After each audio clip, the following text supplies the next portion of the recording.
Oh, tu chi bai le. Oh, chi bai nang po. Ne. Zanin report kan pe thei don em. Pe theyam Ani chuan he thei dan tak thanin report min pe sakla tero. Nie kan thei ang te report kan ron pe anga. Oh. Ole ama sat berin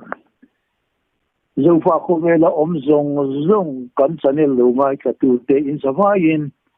mual zawatan du sakda le chi bai karon buk sewa Manipur ground report kan riat ang te kan ron report de anga maro chu thil pakhat voin da mayan cycle lam electric free hi mei te ho winan ti chiat de wangin e network tuna tawar te hi na athok lawa chu wang chunin in riat po na hi a hau ta te ma i azung aza in kan thei lawa maro chu kan riat thei ang te atlang puin report kan ron pele don ani ti chuan hei voin lama chuan kan han riat thei angin minin lama tang to khanin zana khanin nei te ho tuna arambai tengul nei te lipun ten iwenele KYKL police commando khang ho te kha tuna satang dijang kan ti khamen lok nei lam helam nimin lama phailen mol kan ti khalama e mithir wang pakhat ningthozam mani sana kung som thum pakhat ni arwam an wat sar thu kan an soika khami lama khanin e zana po khat in kana kha omringa tichuan voin ni lenin anin kap le ani tichuan kan han khiat theida na chuanin zanin dar sari do na khanin in kana hi are chawa nei te ho po an ha tho khada ni tuam an kir le ta ti kha khiat ani a kan volunteer mi hoi sente khanin e satang tlang atangkan an sajela tuna mi te ho chen na khuwa Santipur antia Santipura kami tlang bul thut vela mi te ho bangkar po kha kan volunteer ten an valu chuak bokani ke man la ti khachu ke man la lo mi te ho win bangkar an tan san tang chunga pakhadan siam kha kan volunteer ten an kami tling kha an vo u mani ti kha kan lo he theya tuna kan an riat theida na chuanin kan volunteer te hian voina in ka na hian chalrang mei te ni pali an kap thum ni in an ron soya hi kan la confirm thei chia lawa ni chile kan an soi to ang khan e electric a om lawa wang hianin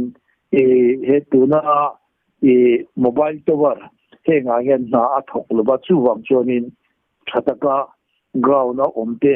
heng te ne hian in biak po thei ani lawani chu wang chonin kan han riat thei da na chuanin report kan ron mu da kan lo mu da na chuan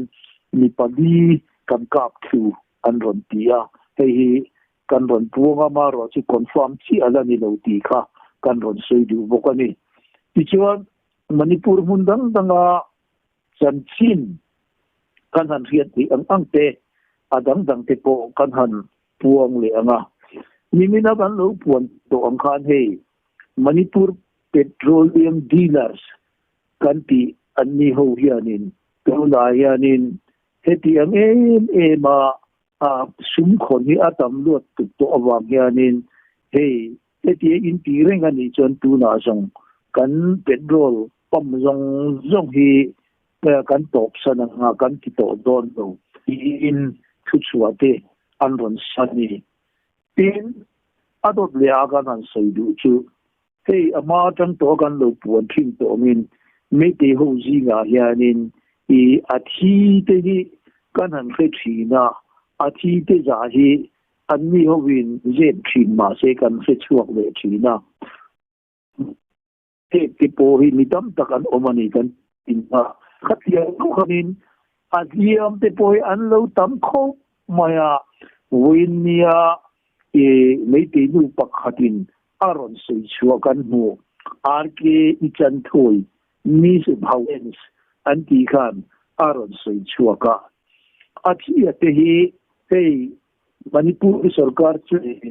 Noi So Pe Aten Khan Chu In Le Lo Tu Tepo Asin Saka Ai Saka Chu Amson Amaro Chu Tu Na Hianin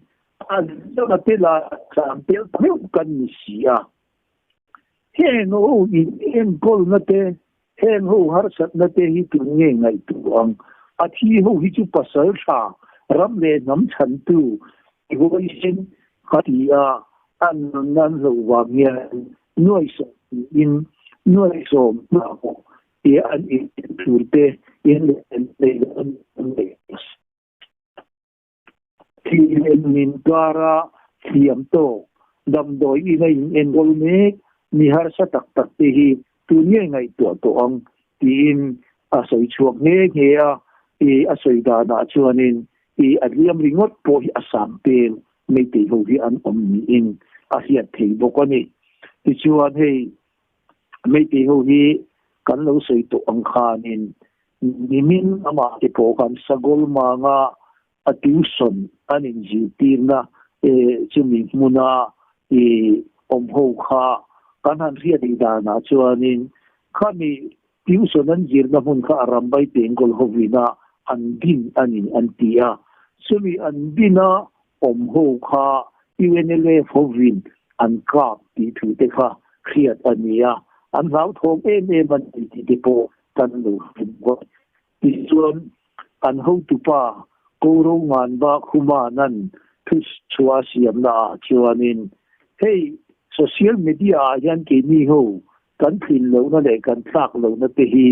keti yanin kan in post a kan in do kan in la kaya ma hovin kan chung rila ke ma ni nei te ho ta chung rila ma kan in ni lo zia le kan in rem lo zia mai ania aping le athiam ten hetina in ti hi chu avan thalo ve ti jong te point social media te athu chu te kan lo bokani hey me te ho chuan in vo in lama chuan in electric ina amana mi pahi thi te ke ma ni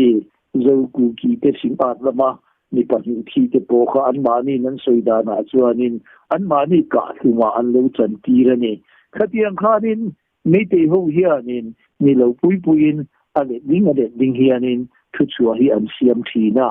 ti chuanin hey wo in lama chuan mundang dang te more lam te ni se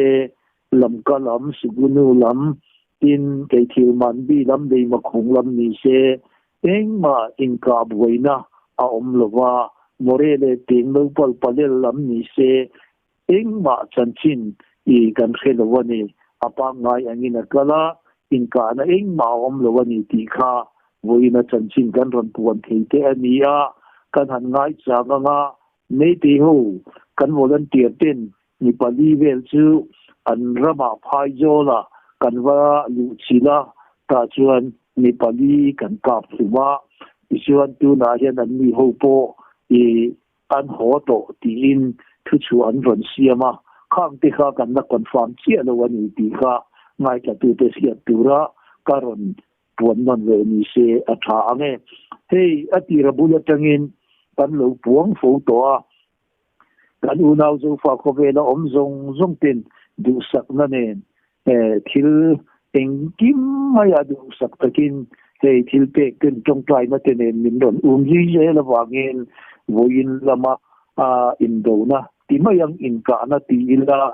sata sa nga may ti holen inde na apo kan volunteer te an fakop mapaki na tuyen yaskiata may ti holen silay mu leral tuam tam takin bom tam takin kap ma se kan volunteer te kan pasal sa te ji na uma si nam le hi kan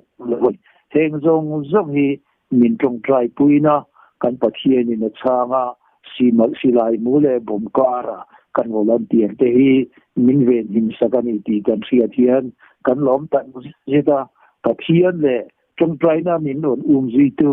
zo fa khobela om zong te athar tharin lom thu kan ron soi le ani e ole kha jong kha janina report kan ron pek thei chu ani e kalome